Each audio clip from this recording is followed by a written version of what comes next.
اب جیسے جیسے جنگ لمبی ہوتی جا رہی ہے، آپ دیکھ سکتے ہیں کہ کچھ ممالک تو امریکہ کا ساتھ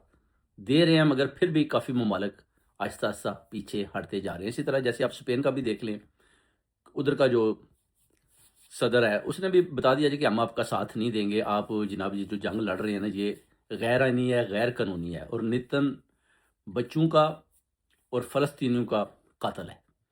تو پھر ٹرمپ نے بولا تھا کہ جناب اگر آپ ہمیں اڈے نہیں دیں گے تو ہم زبردستی بھی یہ اڈے جو ہے نا،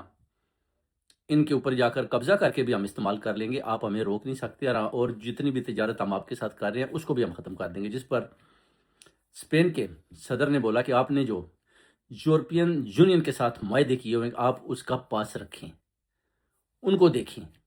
آپ ان معاہدوں کو توڑ نہیں سکتے۔ مگر ظاہر ہے ٹرمپ ہے، امریکہ ہے، آپ کو پتا ہے پھر بدماش ملک ہے، تو بدماشی کرنا وہ جانتا ہے، تو وہ تو کسی معاہدے شاہدے کو تو وہ مانتا ہی نہیں۔ وہ کہتا ہے کہ میں زوراور ہوں اور میں ایک نہایت ہی طاقتور ہوں، طاقت رکھتا ہوں، کسی ملک کے اندر بھی کسی قسم کی بھی رجیم چینج کر سکتا ہوں، اپنی من مانی کا پریزیڈنٹ یا وزیر اعظم یا اپنا وزیر اعلیٰ لگا سکتا ہوں، صدر بھی لگا سکتا ہوں۔ جیسے پاکستان کے اندر وہ کہتے ہیں کہ ہم نے نواز شریف کو یا مریم نواز کو لگایا، فیلڈ مارشل کو فیلڈ مارشل کا عہدہ دلوایا، تو یہ چیزیں وہ کہتے ہیں میں کر سکتا ہوں، کیونکہ جب آپ میری غلامی کریں گے تو میں آپ کو بڑے بڑے عہدے بھی دوں گا اور اس غلامی کے بدلے میں آپ کو پیسہ بھی ملے گا، مگر جنگ آپ کو کرنا پڑے گی جو میرے اصولوں کے مطابق ہوگی۔ اب ٹرمپ تو بیسیکلی آپ دیکھ لیں، جس ملک کو بھی کہتا ہے آپ دیکھ لیں، اب فرانس نے بھی مخالفت کی ہے کہ نہیں یہ جنگ جو ہے یہ ٹھیک نہیں ہے، یہ جنگ غیر آئینی ہے، اس میں بہت بڑے بڑے نقصانات دکھائی دے رہے ہیں فیوچر میں۔ سربیا کا جو اپنا پریزیڈنٹ ہے اس نے بھی بتایا کہ جناب یہ جنگ جو ہے نا یہ تو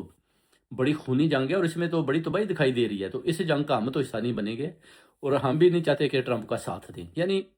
برطانیہ نے بھی بولا کہ آپ ہمارے اڈے تو استعمال کر رہے ہیں سائپرس میں، مگر اگر آپ بولیں کہ میں اپنی عوام کو مرواؤں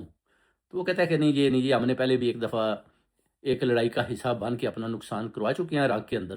تو ابھی ہم دوبارہ یہ غلطی کبھی بھی نہیں کریں گے۔ مگر ٹرمپ لگا ہوا ہے، دیکھ لیں، ابھی اس نے پھر ایک آپ دیکھ لیں جو ایرانی شپ تھا اس کے اوپر حملہ کر کے 130 آدمی پھر مار دیے، اس میں سے ابھی 85 انہوں نے تلاش کی ہیں باڈیز، باقی کی تلاش جاری ہے۔ اور یہ جو شپ تھا یہ جا بھی انڈیا کی طرف رہا تھا اور اس کو 2000 کلومیٹر دور سے انہوں نے میزائل پھینکا، جس سے شپ پورے کا پورا ہی تباہ ہو جاتا ہے اور صرف 35 لوگوں کو بچایا گیا، باقی سارے مارے گئے۔